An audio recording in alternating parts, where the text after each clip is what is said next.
여러분 헛똑똑이라고 아십니까? 헛똑똑이. 굉장히 똑똑한 것처럼 모든 것을 다 아는 것처럼 그리고 모르는 것이 없는 것처럼 그렇게 어깨에 힘도 주고 목에 힘도 주고 큰 소리로 말하지만 실제로는 어떤 부분에 있어서는 아무것도 알지 못하는, 그래서 똑똑이 같지만 헛되다, 가짜다, 아니면 혹은 의미 없다, 뭐 이런 의미에서 헛똑똑이라는 그러한 이야기를 합니다. 오늘 여러분들과 함께 읽은 이 성경 말씀을 읽으면서 아주 기가 막힌 헛똑똑이를 발견하게 돼요. 결론 삼아 말씀드린다면 우리가 그런 사람이 되서는 안 된다는 그러한 마음을 가지고서 오늘 말씀을 살폈으면 참 좋겠습니다. 저희가 로마서를 하도 뜨문뜨문 살피다 보니까 이제 혹여 잊지는 않으셨는가 하는 생각에 다시 한번 말씀을 드리죠. 로마서 1장부터 2장 그리고 3장 20절까지의 말씀을 보면 결론은 한 가지예요. 이 세상에 그 어떤 사람도 하나님의 진노를 피할 자 없다. 이 세상에 그 누구도 죄인 아닌 사람이 없다. 그것이 헬라인이든지 유대인이든지 간에 어린아이든지 어른이든지 간에 남자이든지 여자이든지 간에 그 누구도 하나님 앞에서 나 죄 없습니다 라고 말할 사람 없고 그 죄값을 피해갈 사람이 단 한 사람도 없다는 것을 굉장히 강조하고 있습니다.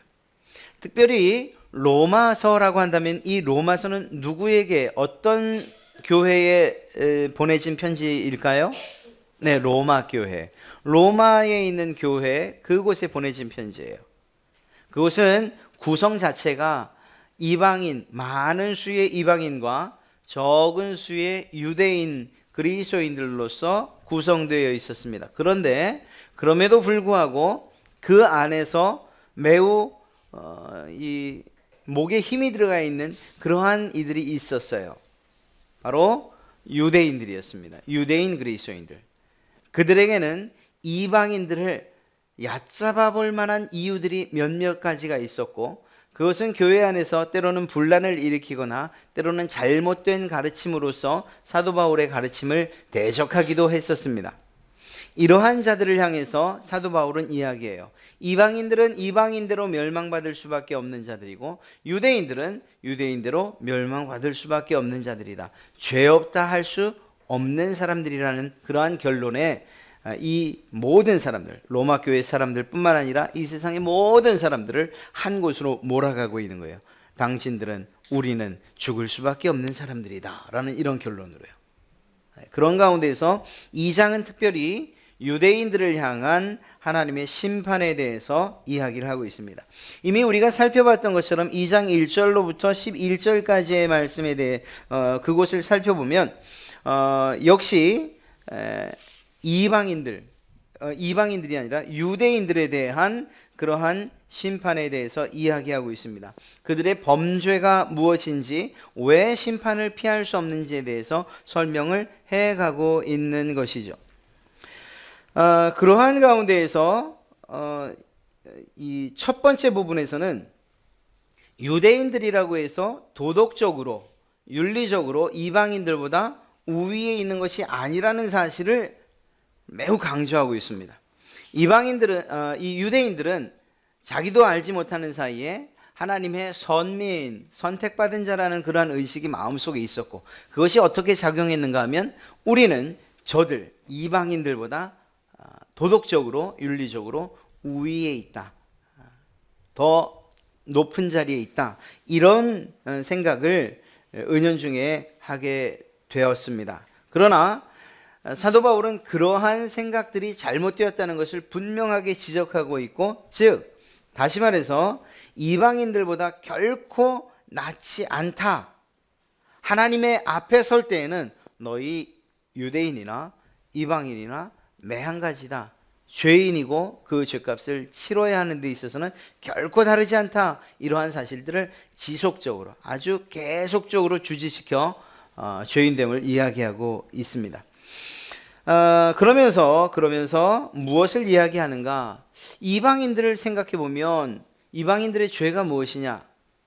하나님께서 이 천지 만물에 자연의 하나님의 형상과 하나님의 뜻을, 그 구원의 섭리를 잘 담아두셨는데, 그래서 그 모든 하나님의 창조물들을 통해서 하나님이 계시한 그분, 하나님의 자기 계시, 그래서 하나님을 발견할 수 있고 그리고 그 하나님을 섬기게 하고자 했었는데, 이방인들은 그렇게 나타난 하나님의 뜻을 무시하고, 그래서 창조물에 나타난, 예를 들어 아름다운 자연 만물에 나타난 하나님의 그 놀라운 영광을 무엇으로 바꿨습니까?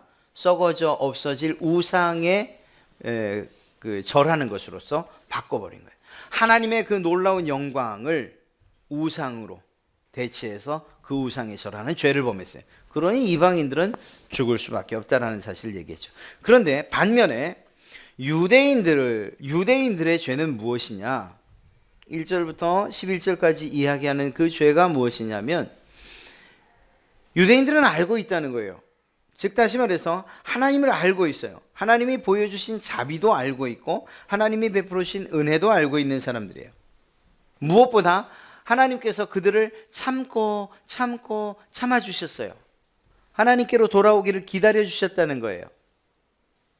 이 말은 무슨 말입니까? 유대인들이 죄를 지어요. 하나님을 알고 있음에도 죄를 지어요. 그들을 참아주셔요. 빨리 돌아와라. 빨리 돌아와라. 내가 널 용서하기 위해서 기다리마. 그럼에도 불구하고 하나님께로 돌아오기는커녕 하나님을 알고 있다고 하면서도 점점 더 죄로 치닫아 가는 것입니다. 그래서 진노를 쌓아가는 거예요. 지난번 우리가 말씀의 제목, 진노를 저축하십니까? 진노를 저축하듯이 막 이자까지 불어넣어서 죄가 쌓아가는 거예요. 죄가 쌓아져 가는 거예요. 그리고 결국은 어떻게 됩니까? 그 유대인들도 그 죄값으로 죽을 수밖에 없는 그런 상황이 돼버리고 만다는 것이죠. 결론적으로 볼 때에 이방인들과 유대인들은 동일한 하나님의 심판 가운데 놓일 수밖에 없다는 거예요. 그리고 오늘 바로 12절부터 유대인들의 좀 더 심각한 문제를 지적하고 있는 것을 보게 됩니다. 즉 다시 말해서 유대인들은 자신들이 가지고 있는 그 무엇, 그리고 두 번째 자신들이 행한 그 무엇, 이 두 가지를 가지고서 마치 이것이 자신들을 구원해주는 보증수표라도 되는 것처럼 그렇게 움켜쥐고서 그것을 통해서 의롭다, 그리고 나는 구원받을 만하다, 이렇게 생각하고 있다는 거예요. 사도 바울은 그것을 분명히 지적하면서 아니다, 결코 그럴 수 없다라고 이야기하고 있죠. 바로 이 두 가지는 무엇일까요? 12절부터 시작되어지는 이 유대인들이 자랑하고 그리고 다 안다고 이야기하는 것은 무엇인가? 바로 율법이에요. 그리고 또 17절부터 마지막 29절까지 유대인들이 나는 하나님의 심판을 피할 수 있어, 나는 안전해 라고 말하는 근거가 되는 한 가지는 또 무엇이냐? 할례예요. 율법과 할례라는 이 두 가지를 가지고서 유대인들은 자기 민족의 정체성 그리고 하나님의 백성으로서의 자부심을 가지고 살았다는 것입니다. 오늘 여러분들과 읽은 하나님의 말씀을 우리 한번 좀 살펴보겠습니다. 특별히 17절부터 살펴보죠. 그것은 무엇이라고 말하고 있는가 하면, 이 유대인들이라고 불리는 그 사람들이 도대체 어떤 모습으로 살아가고 무슨 생각을 하고 살아가는가를 아주 상세하게 기록하고 있어요. 로마 교회 안에 있는 유대인들, 그들이 가지고 있는 그 자부심이 무엇으로부터 시작되어 있는가? 자신들 스스로 정말 목이 뻣뻣할 정도로 가지고 있는 그 자긍심이 과연 무엇으로부터 시작되었는가를 이야기하고 있습니다. 보십시오. 18절부터 읽습니다. 율법의 교훈을 받아 하나님의 뜻을 알고, 유대인들이 말하는 거예요. 유대인들이 나는 하나님의 뜻을 안다. 또 나는 지극히 선한 것이 무엇인지 분간할 수 있다. 나는 맹인을 인도하는 자다. 어둠에 있는 사람들에게 나는 빛이고, 그리고 또 율법 그 안에 있는 지식과 진리의 모본을 가진 자다. 나는 어리석은 자를 가르치는 교사고, 그리고 어린아이들의 선생이다. 누가 이렇게 얘기한다고요? 유대인들이. 자기 스스로. 계속해서 이야기합니다. 나는 다른 사람들을 가르치는 자들이고, 나는 누구들의 도둑질하는 사람들, 야, 너 그거 하면 안 돼, 훔치면 안 돼, 이렇게 말해주는 사람. 간음하는 사람들에겐 간음하면 안 돼, 그건 죄야 라고 말해주는 사람. 우상을 섬기는 사람, 우상 섬기는 건 죽을 죄야 라고 말하는 사람.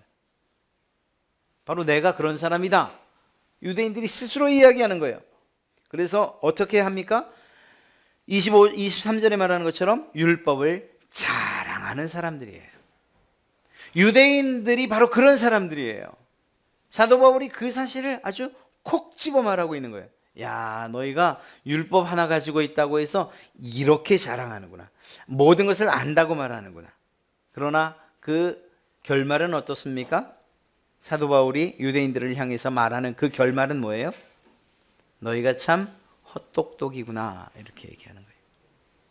이유는 분명해요. 유대인들은 율법을 소유한 것, 이것 하나만으로 자신들의 의로움을, 자신들이 의롭다고 여겨질 것이라고 확신하고 있었어요. 그러나 사도 바울이 이야기하는 건 무엇입니까? 율법을 가지고 있는 게 중요한 것이 아니라 그 율법을 지켜가는 게 중요한 거야. 왜 그 사실들을 몰라? 그 사실들을 이 유대인들이 알지 못했기 때문에 그들은 안다고 말했지만 정작 모르는 사람들이었던 거예요. 하나님께서 무엇을 기뻐하시는지, 무엇을 원하시는지에 대해서 전혀 알지 못했던 사람들입니다. 사람들 생각에 가지고 있으면 돼. 하나님의 율법을 가지고 있으면 돼. 자, 이제 더 지나가서 17절부터는 무엇을 말합니까? 할례, 즉 하나님의 백성이란 표식을 가지고 있으면 돼. 이게 최고야. 그러면 구원받을 수 있어 라고 말했다는 거예요. 사도 바울은 그게 아니라고 말하는 것입니다. 너에게 율법이 있어? 할례가 있어? 그래서 하나님의 백성된 표시가 있고 자녀된 표시가 있어? 그거 중요한 것 아니라는 거예요. 뭐가 중요하냐? 율법이 있으면 그 율법대로 살아가는 것이 중요하고, 하나님의 자녀로서의 표식을 가지고 있어? 그렇다면 그 하나님의 자녀로 살아가는 삶이 중요하다라고 지속적으로, 계속적으로 이야기하고 있습니다. 여러분, 이 이야기는 정말 이스라엘 백성들에게 굉장한 암흑기, 정말 하나님 없이 살았던 그 시대라고 이야기할 수 있는 이스라엘, 그리고 유다 왕들의 시대로 거슬러 올라가면 똑같은 상황들을 만날 수가 있어요. 예레미야, 에스겔, 이사야, 기타 등등 수없이 많은 소선지자들을 포함해서 많은 선지자들이, 하나님의 선지자들이 이스라엘 백성들을 향해서 무엇을 이야기합니까? 회개하라고. 심지어 예레미야는 무엇이라고 얘기했습니까? 두 손 들어 항복해라. 바벨론이 너를 침공할 때에 괜히 싸우지 말고 그냥 항복해. 하나님께서 그렇게 하기로 결정하셨으니까 항복해. 그것이 너희의 목숨을 이어가는 길이야. 모든 백성들은 그 말을 이해할 수가 없죠. 그럼 매국노로 취급할 수밖에 없었어요. 아니, 우리가 힘써 싸워서 이겨야지, 무슨 항복이라니. 그러나 이유가 있었습니다. 바로 오늘 사도 바울이 이야기하는 것과 똑같은 상황이 그 시대에도 일어났어요. 이스라엘 백성들은 온갖 죄를 다 저질렀습니다. 하나님께서 가증히 여기는 특별히 우상을 섬기는 죄, 그리고 제가 말씀드렸던 것처럼 또 그 시대에 우상을 섬기는 것은 무엇과 연결되어 있다고 말씀드렸었죠? 성적인 타락과 범죄와 연결되어 있어요. 이건 반드시 연결되어 있어요. 바알과 아세라는 신 자체가 그러한 성적인 하나됨을 통해서 이렇게 이야기하는 거예요. 즉 다시 말해, 하늘의 신인 바알과 땅의 신인 아세라가 서로 하나 될 때 비가 내린다고 이야기해요. 그렇게 믿어요. 그래서 그 신들을 흥분시키기 위해서 무엇을 하느냐? 바알 신전에서, 아세라 신전에서 여자 사제들과 혹은 미동들과 그곳에서 음란한 짓들을 저지르는 거예요. 그게 그들의 제사예요. 그러한 성적인 타락 가운데에서 그 모습을 보고 참 그 신들도 한심하지요. 그 가나안 신들이 성적인 흥분을 하고 그리고 신들끼리 이렇게 만나게 될 때에 그때 비로소 비가 내린다고 여겼던 거예요. 그러니까 아세라 바알 신, 즉 가나안 신들은 성적인 타락과 뗄래야 뗄 수가 없는 그러한 종교였어요. 문제는 뭐였습니까?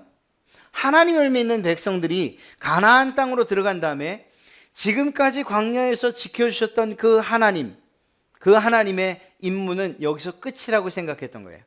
이제는 우리가 가나안 땅에 들어가서 농사를 지어야 되니까 이 농사에 합당한 신을 섬겨야지라는 잘못돼도 한참 잘못된 생각을 하고 그리고 실제로 바알과 아세라를 섬기는 일에 열심을 다했던 거예요. 산마다 산당들을 세워서 바알과 아세라를 섬겼고 심지어는 자기들의 집에 바알과 아세라를 가져다 놓기도 하고 언젠가 말씀드렸던 것처럼 그 신을 크게도 만들었는지 모르지만 그러나 가지고 다닐 정도로 조그맣게 만들어가지고 청동으로 만든 조그만 인형이에요. 요만해요. 키가. 그런 우상들을 만들어 주머니에다 넣고 다니기도 하고 목에 차고 걸고 다니기도 하고 가지고 다니기도 하고 소유하고 이런 일을 통해서 우리가 이것들을 좀 잘 섬겨서 농사 잘 되고 그리고 풍년 한번 맞아보자. 잘 먹고 잘 살아보자. 이러한 생각으로 이방신들, 가나안 신들을 섬기기 시작했어요. 하나님이 그 모습을 보고서 얼마나 정말 분노하시고 또 진노하실 수밖에 없는 그런 상황이 되어버렸던 거죠. 그러한 하나님의 마음을 누가 가지고 갑니까? 선지자들이 그 하나님의 마음을 가지고 가서 이스라엘 백성들에게 이야기하는 거예요. 너희가 회개해야 돼. 왜 이방신들을 섬겨요? 왜 그러한 타락 가운데로 너희들은 너희의 삶을 더럽히느냐? 회개야. 하나님께로 돌아와라. 돌아오지 않죠. 돌아오지 않으면서도 이스라엘 백성들이 여전히 목이 곧고 그리고 허리를 쭉 폈던 이유가 있어요. 이스라엘 백성들은 무슨 생각을 했냐면 우리는 절대 멸망하지 않을 것이라고 그렇게 호언장담했어요. 예레미야가 당신들은 멸망할 것이다. 그러니 바벨론에게 항복해 라고 말할 때 이게 무슨 그런 소리를 그래서 뺨을 때리고 구덩이에 가두고 그리고 침을 뱉고 조롱하면서 우리 무슨 소리 네가 하나님의 선지자 맞냐? 내가 선지자인데 하나님이 우리에게 말씀하시기를 우리는 절대 멸망하지 않을 것이라고 그렇게 이야기하셨어. 여러분 이스라엘 백성들이 누구 말을 듣겠습니까? 멸망한다고 하는 사람의 말을 듣고 회개하는 것을 즐거워하겠습니까? 아니면 멸망하지 않는다는 사람의 말을 듣고 그리고 그대로 그 쾌락을 이어가겠습니까? 이 무르나 많아요. 그런데 그렇게 생각할 수밖에 없었던 이유, 그들이 그렇게 생각했던 이유가 있어요. 그렇게 죄를 지으면서도 우리는 절대 멸망하지 않을 것이야 라고 그렇게 확신했던 이유가 있어요. 세 가지예요. 첫 번째는 우리에겐 하나님께서 거하시는 성전이 있다. 무슨 말입니까? 다윗이 지어놓은 성전이 있잖아요.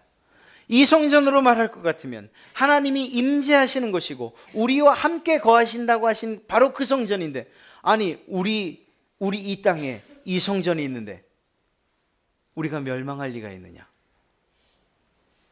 하나님 뭐라고 하세요? 그래 성전은 있지. 그런데 그 안에서 나를 섬기냐? 나를 섬기? 이방신들에게 절하지 않냐? 그런데 그 성전에서 이미 내가 떠나버린 그 성전이 너희에게 무슨 의미가 있고 너희의 삶에 그리고 또한 너희가 멸망하지 않는다는 보증이 될 수 있겠느냐 이렇게 얘기하시는 거죠. 그런데도 이스라엘 백성들은 그걸 깨닫지 못했어요. 우리에겐 성전이 있어. 성전이 있는데 우리가 어떻게 멸망하겠어? 두 번째는요.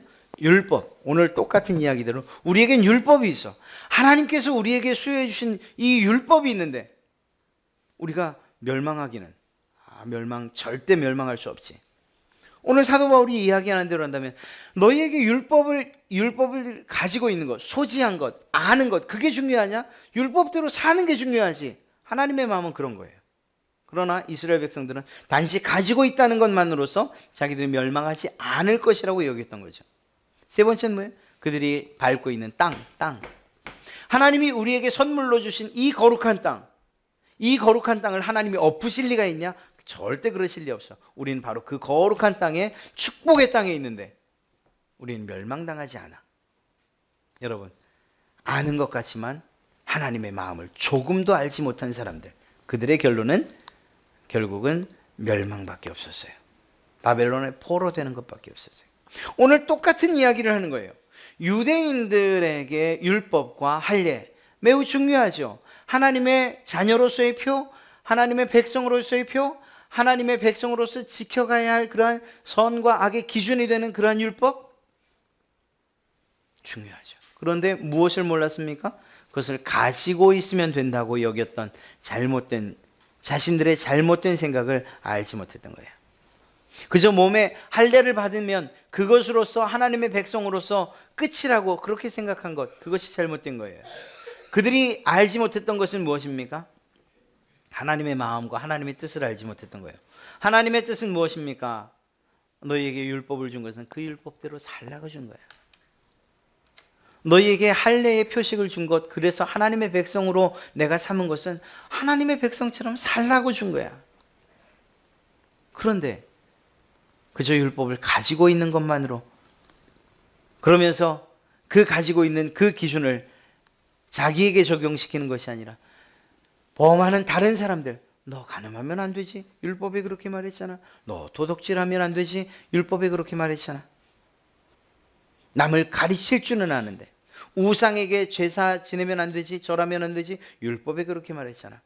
이렇게 다른 사람들을 지적하는 것만 아니라 더 나아가서 자기가 그러한 죄를 짓고 있다는 사실을 모르고 있다니, 이런 답답한 자들아, 너희도 멸망할 수밖에 없다. 사도 바울은 그렇게 이야기하는 거예요.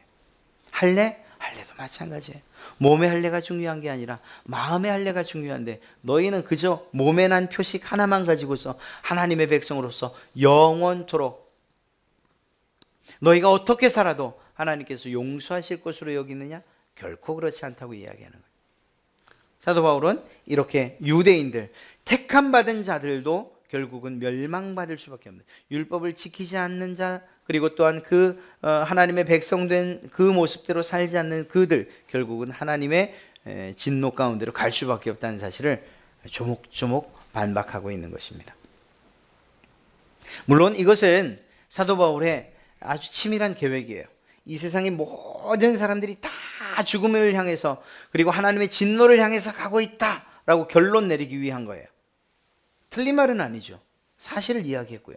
그리고 이 말은 로마서 3장 20절까지 가게 됩니다. 20절까지. 그래서 1장 1절부터 로마서 3장 20절까지는 집요하게 이 세상의 모든 사람들은 다 하나님의 진노 아래 정말 멸망받을 수밖에 없다로 몰아가고 있어요. 여기에서 우리도 결코 자유롭지 않아요. 우리가 이미 알고 있는 그 결론이 있지만, 그러나 그 결론을, 즉 예수 그리스도로 인한 구원을 알지 못한다면 우리는 이 이야기를 들을 때 땅을 치고 통곡해야 되는 거예요.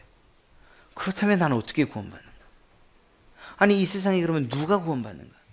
어떻게 해야 구원받는가? 아니, 하나님의 선택을 받은 유대인들도 구원받지 못한다면, 그렇다면 우리 이방인들은, 그럼 나는 어떻게 될 것인가? 영원한 지옥 형벌을 받을 수밖에 없는가? 이런 심각한 고민에 빠져야 되는 것이고, 그들에게 어둠 가운데 빛이 비치는 것처럼 로마서 3장 21절, 바로 넓게 열린 그리고 밝게 비치는 문으로 들어가게 되는 거예요. 정말 죄송하지만 다음 시간까지는 우리는 심각하게 고민해야 돼요. 정말 그렇다면 이 진노, 하나님의 진노로부터 피할 수 있는 길은 과연 없는 것인가? 이러한 의도를 가지고서 사도 바울은 이 로마서를 기록하고 있고, 모든 사람들이 죄인이라는 사실을 밝혀가고 있어요. 이쯤에서 이와는 좀 다른 측면이긴 하지만 우리는 우리의 삶을 좀 되돌이켜 볼 필요가 있어요. 무슨 말인가 하면, 유대인들이 하나님의 선택받은 자들로서 하나님의 선민이라는 그런 의식을 가지고 살아요. 그것처럼 여러분이나 저도 하나님께서 구원해 주신, 하나님께서 예정해 주신 그러한 그 은혜 가운데 우리는 천국 백성 됐다고 믿어요. 여러분도 믿고 저도 믿어요. 그리고 그것이 우리의 구원의 확신, 우리에게 구원의 확신을 주고, 그리고 천국 백성으로서 장래에 하나님 앞에 이르를 것을 소망하면서 살아요. 여러분 그렇게 사시죠? 저도 그렇게 살아요. 여기에서 유대인들이 저지르고 있는 실수, 그리고 그들의 헛똑똑이 짓을 우리는 하지 않아야 된다는 의미에서 이 성경을 다시 한번 살펴볼 필요가 있는 것입니다. 유대인들이 율법을 모르는 게 아니었다니까요. 알아도 너무 정확하게 잘 알고 있었다니까요. 그들이 어떻게 안식일을 지키는지 우리가 수요 예배 때 어느 수요 예배인가 얘기했잖아요. 안식일을 어떻게 지키는지. 그거는 정말 빙산의 일각이에요. 그들이 하나님의 법을 지키기 위해서 얼마만큼 수고하고 노력하고 주의를 기울이는지 우리의 상상을 초월해요. 우리가 예수님을 믿고 그 말씀에 순종하는 것 생각하면 우리는 그들에 비하면 세 발의 피예요. 하지만 그래도 우리가 예수 그리스도를 알고 있고 구원의 도리를 알고, 그리고 하나님의 백성으로서의 삶을 살아가고, 또한 하나님의 백성으로서의 표식이라고 할 수 있는 세례를 받고 그렇게 신앙하고 있는 사람들이에요. 여러분이나 제가. 우리가 여기에서 착각하지 말아야 될 것이 한 가지 있다면, 우리가 아는 것, 하나님의 백성 됐다는, 그리고 세례를 받았다는 이러한 사실들 때문에 우리의 삶이 어떤가 돌아보는 일을 게을리해서는 안 된다는 것입니다. 사도 바울이 유대인들을 향해서 아는 게 중요한 게 아니야, 가진 게 중요한 게 아니야, 그것을 지키는 것이 중요해요. 천국 백성의 표식을, 하나님의 백성으로서의 표식을 몸에 새기고 사는 것, 몸에 지니고 사는 것, 그게 중요한 게 아니야. 단지 몸의 표식을 가지고 있는 것이 중요한 것이 아니라 마음의 표식을 새겨서 그렇게 백성으로, 하나님의 백성으로 살아가는 게 중요해 라고 말한 것처럼 우리도 똑같다는 거예요.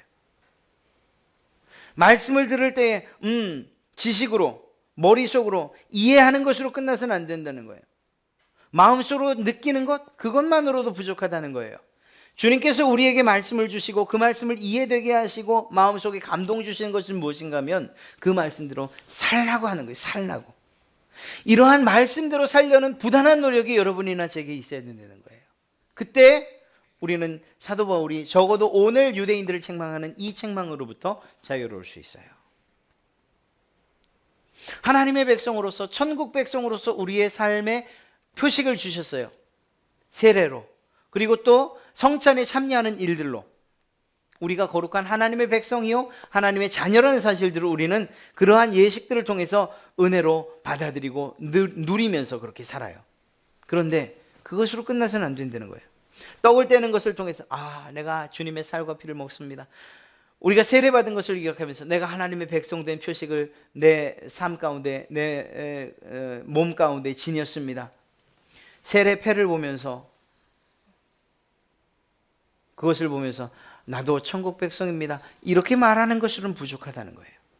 우리에게 천국 백성이라고 그렇게 세례를 주시고 혹은 성례에 참여하게 하시고 말씀을 듣게 하신 이 일은 무엇인가 하면, 무엇을 목적으로? 천국 백성처럼 살게 하시기 위한 목적이 담겨 있다는 거예요. 이 사실을 우리가 잊어서는 안 되는 거죠. 말씀을 배우는 이유도 그거예요. 여러분, 이거 여러분들이 저와 함께 공부하는 이유가 뭐예요? 제가 어느 날인가 로마서 이제 성경 성경 퀴즈 하겠습니다. 자, 시간은 30분이고요. 문항은 30문항입니다. 한 문제당 3점. 이렇게 시험 치기 위한 거예요? 그러면 이렇게 공부해서 안 되죠. 더 열심히 공부해야죠. 더 열심히. 그 성적대로 하나님께서 칭찬하신다고 하면은 여기 나와 있을 거 뭐 있습니까? 집에서 그냥 달달달달 외우시면서 공부하시면 되죠. 우리가 말씀을 배우는 건 단지 지식의 충족함을 위해서가 아니라는 거예요. 마음의 위로를 얻기 위해서는 더더욱이 아닌 거예요. 하나님께서 때로는 날카로운 말씀으로, 때로는 부담되는 말씀으로, 때로는 위로의 말씀으로, 정말 이 성경 66권 가운데서 여러분에게 하시는 그 이유가 무엇이에요? 말씀하시는 이유가 뭐예요? 부족한 목사의 입을 통해서 여러분에게 선포하는 그러한 하나님의 말씀을 이야기하는, 전해주시는 이유가 뭐예요? 다른 건 없어요. 그렇게 살게 하시기 위함이에요. 살게 하시기 위함. 그런 면에서 볼 때 이 말씀이 여러분들에게 전파되고 그리고 여러분의 귀에 들려서 머리로 이해되고 가슴으로 감정으로 느낀다 한다 할지라도 그것이 우리의 삶으로 사라지지 않으면 우리는 천국 백성의 그러한 삶을 산다고 이야기할 수 없는 거예요. 세례라는 그러한 표식은 받았고 구원받은 자로서의 그러한 표식은 받았는지 모르지만 그러나 그대로 살아가지 못하는, 그래서 잘못하면 나는 구원받았습니다, 나는 구원받은 자, 하나님의 백성으로서 내가 모르는 성경이었고 하나님의 구원의 그 도리와 은혜를 그리고 그 원리를 나는 다 알고 있습니다 라고 말한다 할지라도 그는 헛똑똑이에 불과한 거예요. 알아야 할, 진정한 알아야 할 것을 알지 못하는. 진정한 알아야 할 것이 무엇입니까? 이것은 우리의 지식으로 또 혹은 감정으로 느껴지는 것으로 끝나서는 안 되는, 우리의 삶으로 사라져야 되는 그러한 말씀이라는 사실을 모르는 그러한 헛똑똑이로서의 삶을 살 수밖에 없는 거예요. 그게 세상에서 그냥 아유 똑똑한 척 하더니 이 정도로 끝나면 얼마나 다행이겠어요. 하나님 앞에 섰을 때 우리는 결코 그것으로 핑계할 수 없다는, 내가 하나님 말씀 알았잖아요, 내가 그 하나님 말씀에 감동받았잖아요, 이것으로 되는 게 아니에요. 주님께서 말씀하실 거예요. 그러면 그렇게 살았느냐라는 그러한 질문에 대해서 우리는 아무 말을 할 수 없다면, 그렇다면 이 땅에서 우리가 할 수 있는 대로 행해야 되는 거예요. 답은 그것밖에 없어요. 사랑하는 성도 여러분, 좀 어렵고 힘든 이야기인 게 틀림없습니다. 하나님의 말씀대로 산다는 것이 그렇게 우리에게 부담이 될 수밖에 없어요. 그러나 그럼에도 불구하고 이러한 하나님의 말씀 그리고 명령에 대해서 하나님께서 말씀하시는 거룩한 명령이다, 그리고 그 명령 때문에 나는 지금 내 마음에 부담이 있는데 이건 내가 지켜 행해야 할 거룩한 부담감이다, 이렇게 여러분 스스로 마음 먹으시고 이것들을 어떻게 지켜갈 것인가, 하나님의 백성으로서 어떻게 살아갈 것인가, 아는 것으로 그치지 않고 그것을 어떻게 내 삶으로 드러낼 것인가, 이러한 것들에 대해서 더 고민하시고 그리고 더 부담 가지시고, 그렇게 우리가 세상을 살아간다면 결코 사도 바울이 이 유대인들을 향해서 했던 이러한 책망은 우리가 듣지 않게 될 줄로 믿습니다. 오히려 하나님의 백성으로서 정말 네가 잘 살았다, 착하고 충성된 종이다, 작은 일에 충성했으니 내가 큰 것으로 맡기리라고 하는 그러한 하나님의 은혜의 말씀 그리고 복의 말씀을 우리가 듣게 될 줄로 믿습니다.